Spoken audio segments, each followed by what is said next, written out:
If you were too busy to watch the State of the Union, Kamala Harris, Stacey Abrams, or Bernie Sanders, don't worry. I got you covered. I'll break that all down right here.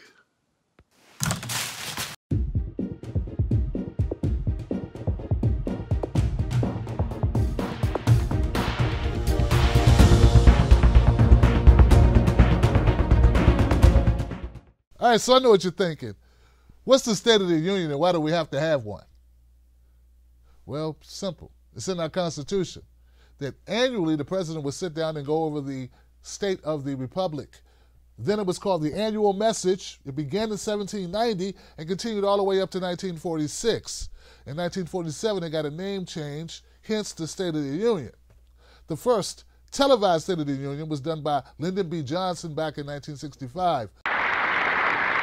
I propose that we launch a national effort to make the American city a better and a more stimulating place to live.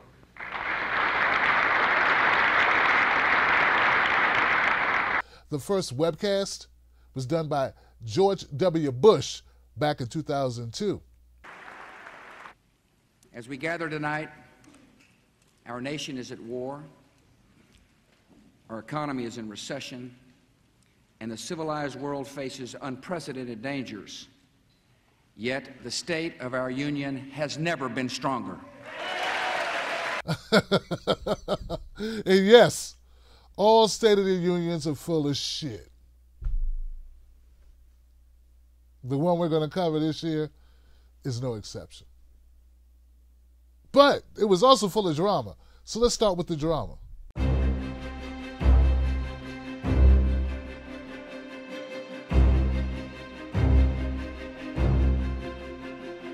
The first piece of drama was, are we actually going to have a State of the Union? Because, see, the State of the Union was delayed because Donald Trump shut down the government because Donald Trump and all his supporters want a wall. Give us that damn wall. So he wouldn't approve a budget, which shut down the government, and Nancy Pelosi, who won the House, says, hey, guys, let's hold off on the State of the Union until we get people back to work. So it was delayed. Should have already happened. So that was one part of the drama. The other part of the drama was, well, the Democratic Party were upset because certain people wanted to talk who they didn't want to talk. Bernie Sanders, who ran in 2016, wanted to talk, as he's been talking after the State of the Union for the last 3 years, on his own Facebook page.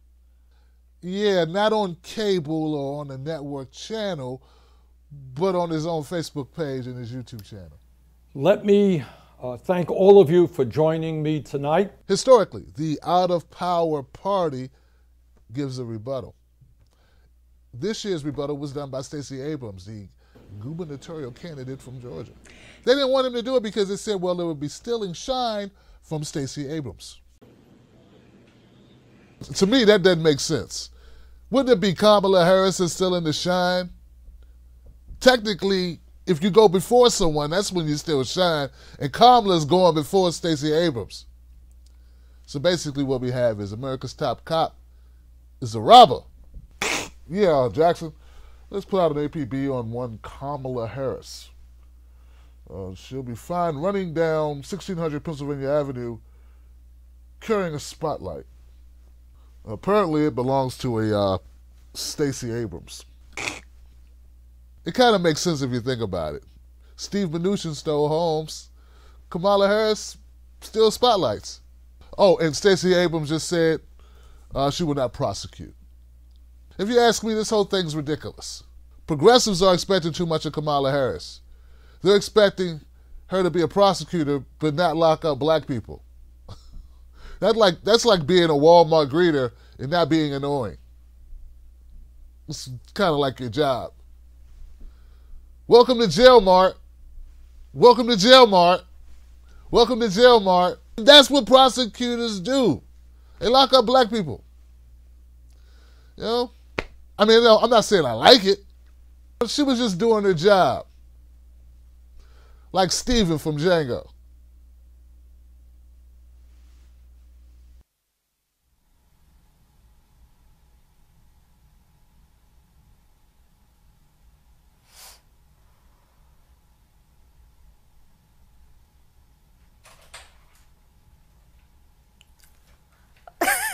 We're starting?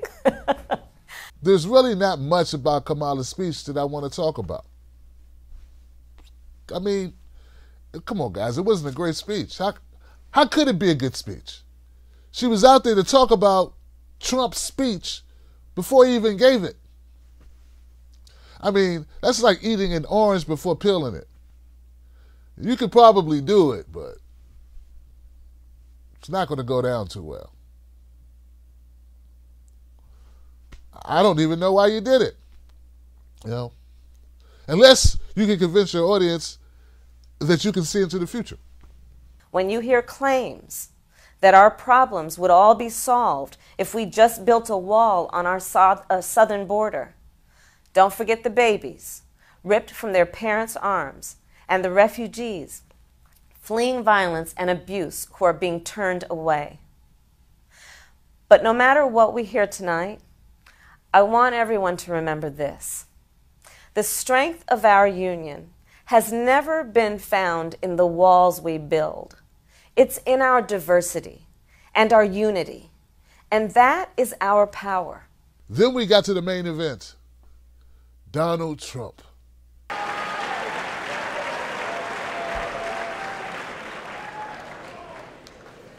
Thank you very much, Madam Speaker, Mr. Vice President, members of Congress. To be honest, guys, I was kind of surprised. I mean, it started off warm and friendly. We meet tonight at a moment of unlimited potential. As we begin a new Congress, I stand here ready to work with you to achieve historic breakthroughs for all Americans. Well, all right. That's the spirit, Trump. I like this. This is good. Millions of our fellow citizens are watching us now gathered in this great chamber, hoping that we will govern not as two parties, but as one nation.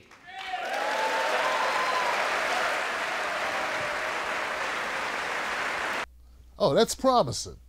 No more gridlock. Way to go, Trump.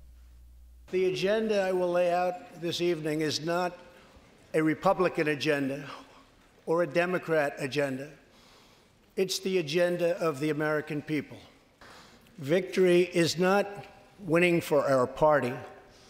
Victory is winning for our country. All right. You're doing good, Trump, and much better than I expected. Don't get fancy, though. Just stay positive. In the 20th century, America saved freedom, transformed science, redefined the middle class, and when you get down to it, there's nothing anywhere in the world that can compete with America. Yeah, we're the best. I mean, unless you're going to be a stickler about it and count things like life expectancy, and obesity, and number of people incarcerated, or health outcomes, health insurance. Yeah. After 24 months of rapid progress, our economy is the envy of the world. Our military is the most powerful on earth by far. And America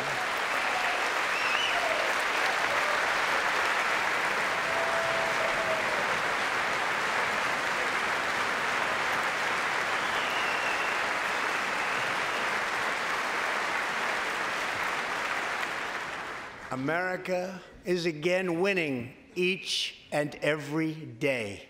Whoa. Hold on, Trumpy. Not so fast.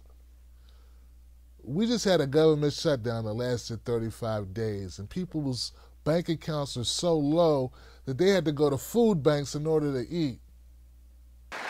Members of Congress, the state of our union is strong. Hey, Did you just steal that line? That's exactly what George Bush said in 2002. Run the tape. As we gather tonight, our nation is at war, our economy is in recession, and the civilized world faces unprecedented dangers. Yet the state of our union has never been stronger. Not even winning with his speech. He had to plagiarize his speech. All right, look, I don't want to be Debbie Downer, but someone's got to remind you there's a lot of things we aren't winning in. Every day, over 20 veterans commit suicide.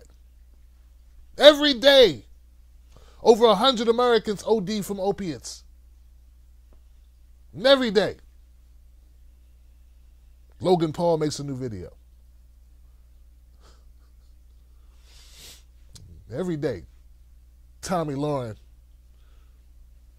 wakes up. Gosh, that was harsh. I don't wish she died, I just wish she'd change. Every day, Tucker Carlson makes this resting bitch baffled face.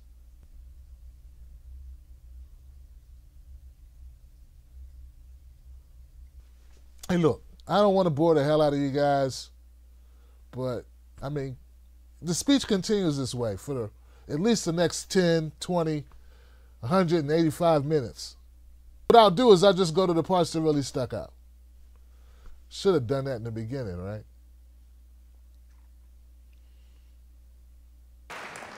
An economic miracle is taking place in the United States, and the only thing that can stop it are foolish wars, politics, or ridiculous partisan investigations. Uh-oh. It's kind of taking a turn for the worse. Getting a little dark in here. Oh, boy. Yeah, it's getting a little dark.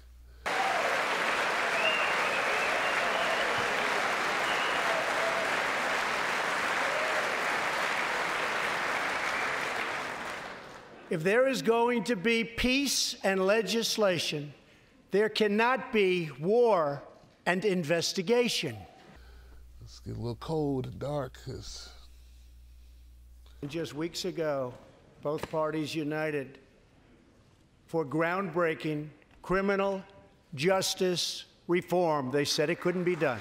In 1997, Alice was sentenced to life in prison as a first-time nonviolent drug offender. Over the next 22 years, she became a prison minister, inspiring others to choose a better path. She had a big impact on that prison population and far beyond. Alice's story underscores the disparities and unfairness that can exist in criminal sentencing and the need to remedy this total injustice. She served almost that 22 years and had expected to be in prison for the remainder of her life. In June, I commuted Alice's sentence. When I saw Alice's beautiful family greet her at the prison gates, hugging and kissing and crying and laughing, I knew I did something right. Alice is with us tonight, and she is a terrific woman. Terrific. Alice, please.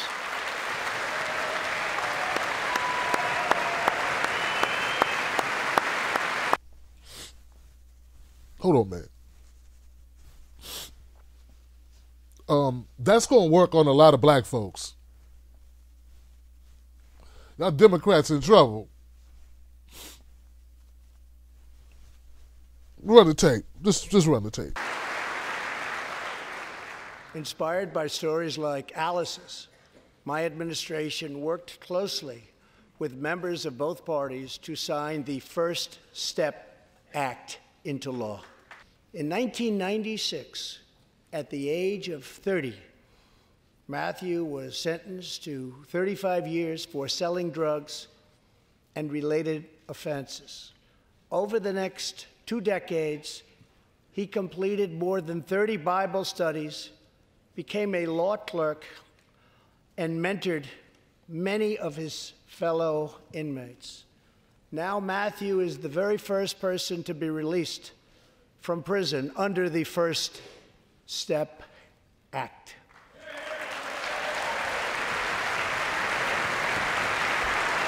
Matthew, please. Are you guys certain that you want to run Kamala against Trump? Kamala was putting people in jail. Trump trying to get them out. That's how it seems. I'm just saying, it's going to be kind of hard to beat if he keeps this up. the black vote, which is like 90% of the time goes to the Democratic Party. Yeah, I'm just saying. What else we got? Congress has 10 days left to pass a bill that will fund our government, protect our homeland, and secure our very dangerous southern border. Not real sure where this is going, but it sounds doesn't sound positive, sounds a little dark.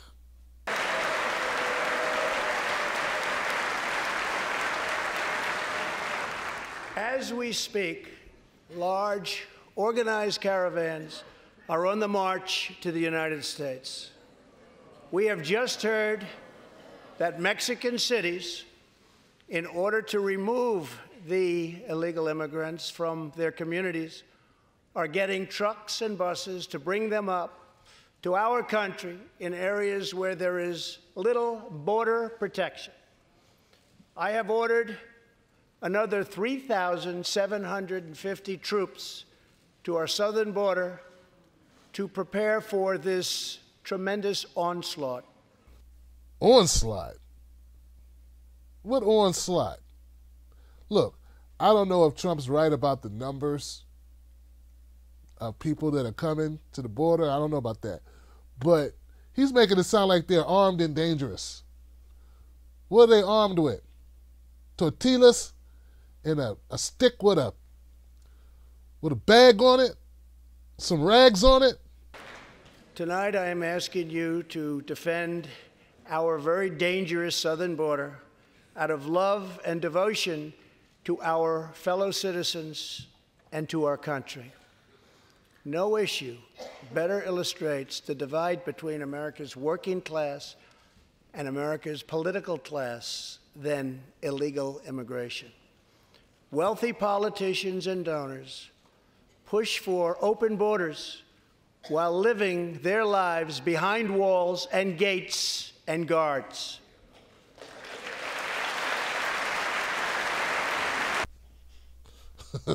Shit. Trump just took the gloves off. No more Mr. Nice Trump, huh? We will always support the brave men and women of law enforcement. And I pledge to you tonight that I will never abolish our heroes from ICE. Thank you.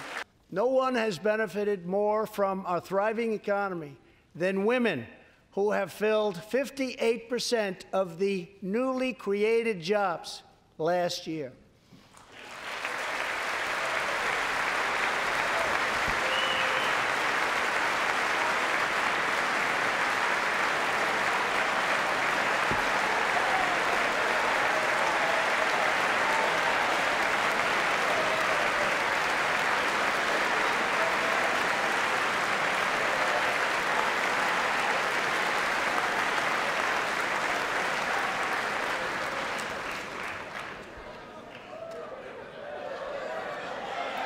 You weren't supposed to do that.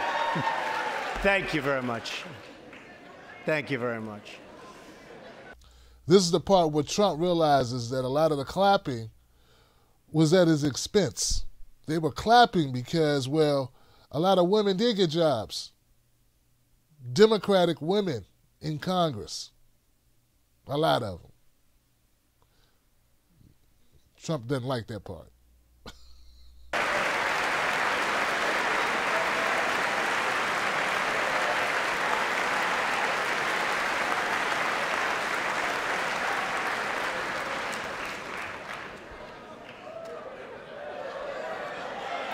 You weren't supposed to do that. Thank you very much.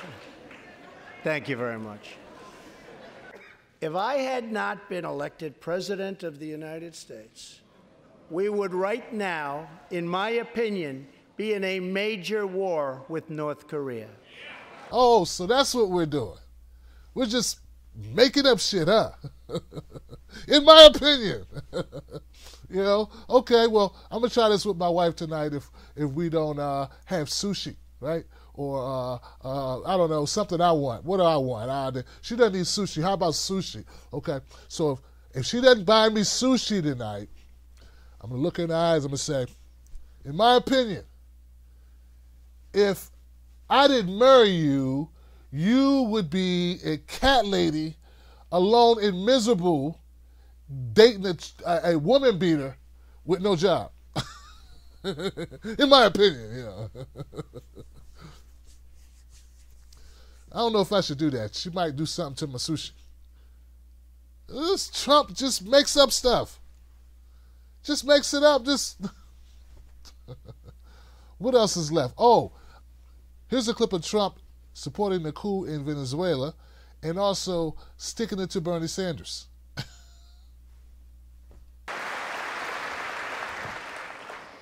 2 weeks ago, the United States officially recognized the legitimate government of Venezuela and its new president, Juan Guaido.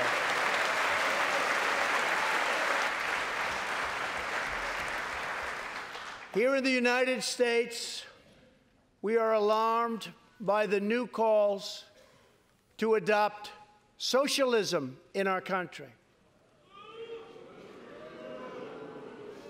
America was founded on liberty and independence, and not government coercion, domination, and control. We are born free, and we will stay free.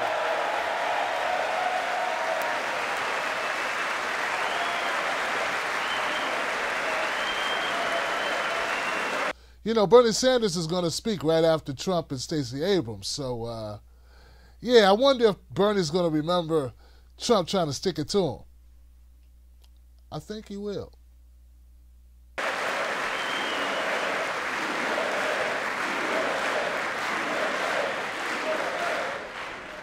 No matter the trials we face, no matter the challenges to come, we must go forward together. We must keep America first in our hearts. We must keep freedom alive in our souls. And we must always keep faith in America's destiny. That one nation, under God, must be the hope and the promise and the light and the glory among all the nations of the world. Thank you, God bless you, and God bless America. Thank you very much. You're not going to believe this, but some people are actually saying that this Donald Trump State of the Union address was the best speech they've ever heard. And of course, those people are fucking stupid. Insane, even. Where have you been at? What speeches have you been listening to? Klan rallies? You know what? Okay. This speech was not as bad as I thought it was. After I watched the whole thing twice, I wanted to stick a plunger in my ears. All the way through. Just. Okay, so this was not the worst speech I've ever heard, right? Okay? But let's keep it real. This wasn't exactly Goodwill Hunting. Remember that speech? Not the same. Nor was it like Braveheart. That was a speech. Was it MLK caliber speech? Wasn't I have a dream? It was more like I have a nightmare. An orange one. Donald Trump, look, I think he's going to be hard to beat. And I think the Democrats are delusional if they think that they're going to beat him just by calling him names. It's going to take you having more than that because he's going to use everything at his disposal. In a good economy, let's face it, makes a lot of people go, okay, whatever. Money's looking all right. As long as their money's okay, there'll be people who go, as long as we got money, don't much care. But now right after Trump spoke, okay, Stacey Abrams spoke.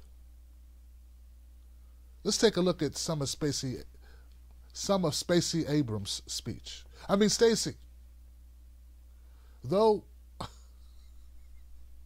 her speech was a little spacey. Good evening, my fellow Americans, and happy Lunar New Year. I'm Stacey Abrams, and I'm honored to join the conversation about the state of our union. Growing up, my family went back and forth between lower middle class and working class. Yet even when they came home weary and bone-tired, my parents found a way to show us all who we could be. My librarian mother taught us to love learning. My father, a shipyard worker, put in overtime and extra shifts. Where are we going with this? It's good, nice. I don't give a shit. And they made sure we volunteered to help others. Later, they both became United Methodist ministers, an expression of the faith that guides us. These were our family values: faith, service, education, and responsibility. Hold on a second. Shouldn't your speech be about Donald Trump's speech and rebutting stuff he said, like, the wall and, I don't know, stuff like that, right? I mean, I love the family stuff, but where are we going with this? Now, we only had one car, so sometimes my dad had to hitchhike and walk long stretches during the 30-mile trip home from the shipyards. One rainy night, my mom got worried. We piled in the car and went out looking for him, and we eventually found my dad making his way along the road, soaked and shivering in his shirt sleeves. When he got in the car, my mom asked if he'd left his coat at work. He explained that he'd given it to a homeless man he'd met on the highway. When we asked why he'd given away his only jacket, my dad turned to us and said, "I knew when I left that man he'd still be alone, but I could give him my coat because I knew you were coming for me." Motherfucker, what are you talking about? Nobody cares about your dad's coat. Probably left it over his mistress' house. What are you doing? Trump's talking about he saved the world, and you come up here talking about your dad? Come on, man. Look, I'm sure your dad's a wonderful person. Your mom as well. God rest his souls, or hope they got cable and Netflix or whatever. But come on, man. Come on. This is how the Democrats lose, man. Virtue signaling. Virtue signaling. It's my virtual signal. Look, I'm going to keep it real with you, right? No one else wants to tell you because you're a black woman, right? Your speech didn't work. In fact, I think your speech is avoiding work. Yeah, it's avoiding work. It hadn't even filled out a job application in years. It's sitting on the couch, playing Xbox, ordering pizza, then robbing a pizza delivery guy. It's not living right, man. It's going to end up in jail. It's going to end up in jail, and Kamala Harris is going to prosecute it. And it's not a good speech, man. It's bad speech. It's on the corner selling meth. Beats up its girlfriend. It's a bad speech, all right? I remember when you were running for governor, people were giving you flack because at a rally back in 1992, you burnt the Confederate flag. I'm not saying his speech was awful, but you should have went in the time machine and put your speech in that flag and burnt your speech along with the flag. I'm just saying, man, it was not a good speech. And it's a good speech for like Toastmasters or like a TED Talk. Hey, that's it. You got the TED Talk speech mixed up with the rebuttal speech. Happens all the time, man. Who hasn't done that? All right. Bad thing about it is people were pissed off at Bernie Sanders for speaking after you. And I don't think Bernie stole your fire. I think your matches got wet. So now let's listen to Bernie's part. Let's see what Bernie has to say. Okay? All right. Get him next time, Stacey. Let me thank all of you for joining me tonight. I know that it is late, and I'm not going to go on for too long. And let me also just congratulate Stacey Abrams for her very, very effective response to President Trump's State of the Union. You're trying to be decent, Bernie. All right, I give you that because you're trying to be decent, but we saw the speech, Bernie. Now we, I think, all know why she would have been a wonderful governor of Georgia. I know that this will probably not shock you, but I hate to say this, but not everything Donald Trump said tonight was true or accurate. See what I'm saying? Right at Trump. Didn't waste time. He threw that little obligatory response to Stacey Abrams, be nice to Stacey. They're going to say, I hate black women, so let me be nice, and let me be a little bit more nice, and then let me get down to business and start destroying Trump. That's what your job is. Well, actually, it wasn't your job. It was supposed to be the Democrat who responded job to do that, okay? But, all right. Tonight, when we talk about the economy, tonight and on numerous occasions since he has taken office, President Trump has told the American people that the U.S. economy is the hottest economy anywhere in the world, that it is really booming. Well, that may be true for the members of his Mar-a-Lago Country Club, where the price of admission has doubled to $200,000. For those folks who go to Trump's club and for the wealthiest people in our nation, Trump is right. The economy is really booming. In fact, for many of President Trump's billionaire friends, the truth is they have never, ever had it so good. But for the middle class and for the working families of our country, the truth is that the economy is not so great. Over the last year, for example, real inflation accounted for wages for the average American worker is up by all of 1.2%, just $9.11 a week. In fact, real wages for that same worker, that average American worker, are lower today than they were in 1973. Let me repeat that. The average American worker, after adjusting for inflation, is earning less today than he or she did 46 years ago, despite huge increases in productivity. Sadly, millions of American workers are now forced to work 2 or 3 jobs just to pay the bills. Now that's a rebuttal speech. And it's a very strong opening. It's a little depressing, but reality is depressing. It's depressing to know that most Americans are doing badly, that a lot of us are struggling, that people are working 2 and 3 jobs just to keep up, that our wages are stagnant, but we keep on busting our asses, working harder, but we're not getting anything for it. So, as pissed off as everyone was about Bernie speaking, I'm glad he spoke, because he's the only one who really spoke to what Trump was talking about. There are people right now, there are Trump supporters who believe that everything Trump says is true. And they believe that the economy is booming. even though they themselves are not booming. The economy is great for the top 25 hedge fund managers on Wall Street, who made nearly twice as much income last year as all 140,000 kindergarten teachers in our country. 25 hedge fund managers. Yeah, the economy is great for the 5 richest people in America who have seen their wealth go up by over $100 billion since Trump was elected, and for corporations that have announced over $1 trillion in stock buybacks in 2018 alone.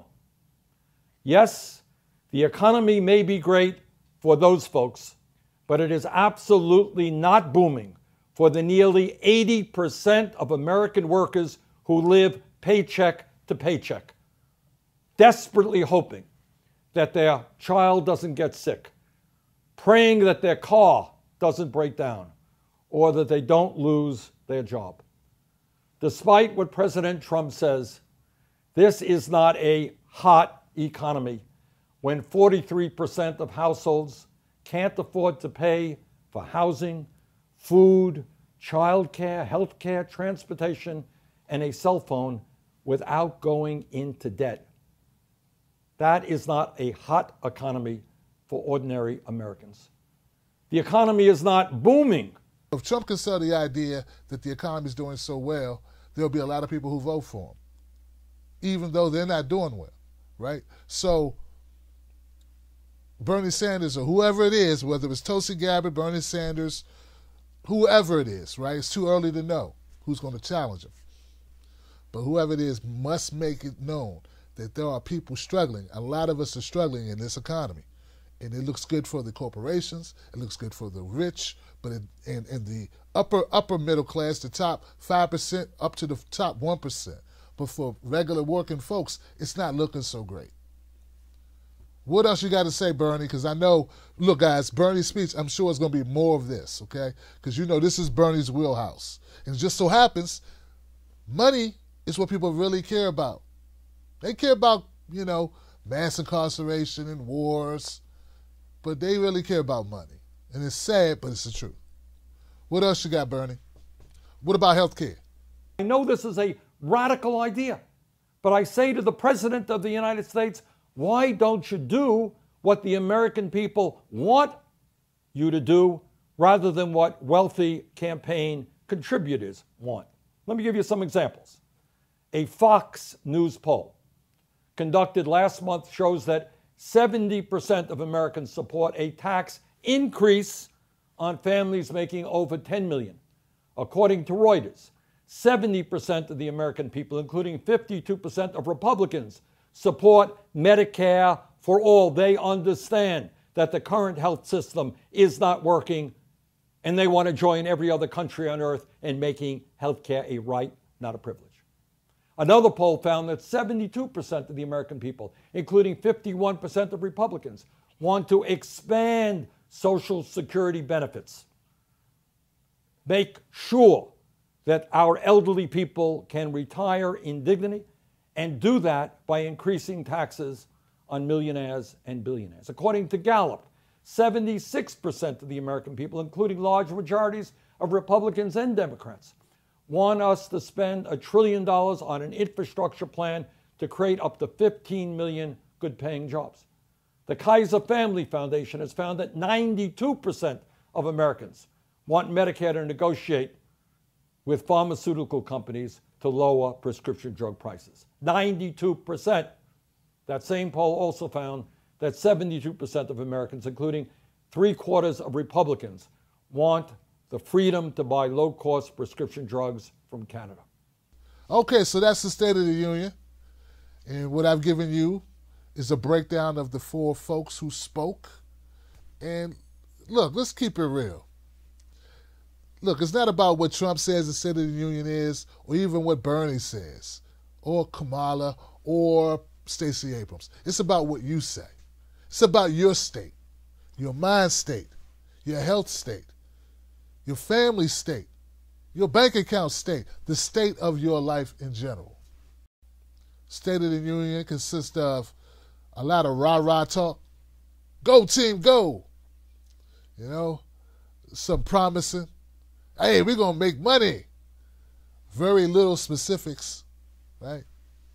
And some party politics, right? I agree. All right, guys, that's it. Become a member of my wolf pack by subscribing to this channel. Also, you can watch this Joe Rogan video about a crazy guest he had, or you can watch this video about Kamala Harris. Peace.